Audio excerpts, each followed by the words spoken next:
it's hit you, you've gotten caught in it, or whatever, you find yourself, you couldn't actually get the space with your hips, you're going up.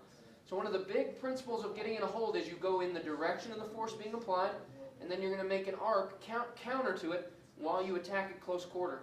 So I'm going to extend kind of into him. It gives me that last little second, and I start pushing in his direction.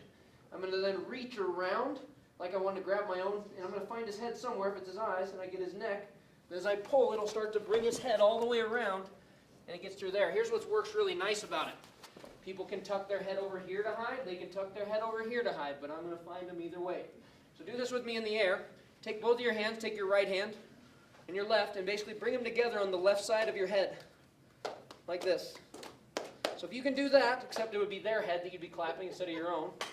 If they're hiding over here, you're going to get their eyes, and you're going to push them to this hand. If they're hiding over here, they're just going to be over there. Now, if you notice, what does it do to his spinal anchor? As soon as I get hit, I do a chin back into him. Gives me that little bit of space, and it makes it to where I'm not getting passed out. If he squeezes right now, I'm still talking, right? If I stand normal and he squeezes, start squeezing, not talking. So as soon as I get hit and I feel it cinching, I chin back and I start to counter. Even if I only get this far, one of two things is going to happen. If I can get here, I at least peel him off, and now we're back to where? Normal fighting. If it goes ideally well, and when you get a hold, you end up getting his neck. I've got his vagus nerve over here. I've got his philtrum or his eyes. And I keep, now from here, I do a window throw. The window throw is what? I pull him around my body. I don't try to pull him up over. So, next. I want you to make a notation though. Kyle, if you'll do that again. As Kyle's reaching back, okay, you use a chin back. And the chin back may hit him in the head. And that's displacement. Displacement. Watch his coil. Watch his hips. What do you do? Turn right into him. Get his turn. Is this a potentially lethal threat? Yes. I don't know what he does after I pass out, so you can consider that in your targeting once you're on the ground. But depending on how hard, no, I mean, I'm stopping here. When you crank this person around, there's a good chance he probably feels pressure on his neck. As you come to here, there's a good chance you tweak the neck. It's not a great angle for snapping it all the way, but it's probably going to tweak him. He may be passed out by the time he gets here. Is it legally justifiable to hit someone that's passed out on the ground? No. That is something that's going to get you into trouble. Even if he did choke you and you feel like you want retribution. That's what looks cool. Everyone likes that, but that's not what wins this fight. Most people are standing straight. If you stand straight up and down, how easy is it for him to just reach away from me? And I'm just swimming to, these are my last moments. But now, the whole thing looks different. If I do a chin back like this, now I can reach how much further past his head?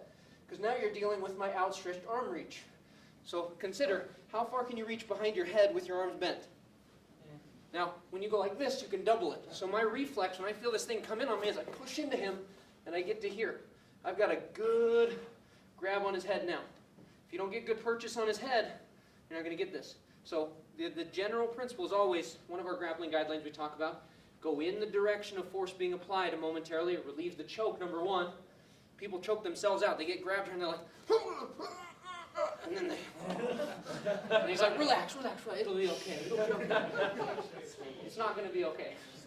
So the second he grabs me, I go with it. As I go with it, at the very least, I'll get one hand. So from here, is his hold very secure? Does he really have an advantage on me? Not at all. Even if this was the least you got, you've gotten out of the hold, you're back to normal fighting, and you can make him pay. So one more time, I don't really care if you work the takedown as much.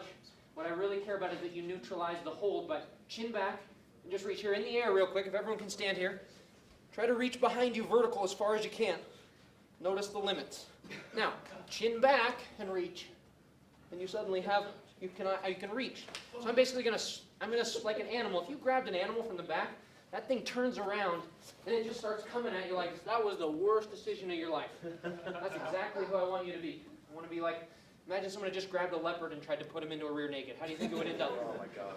It'd be the worst decision of their life.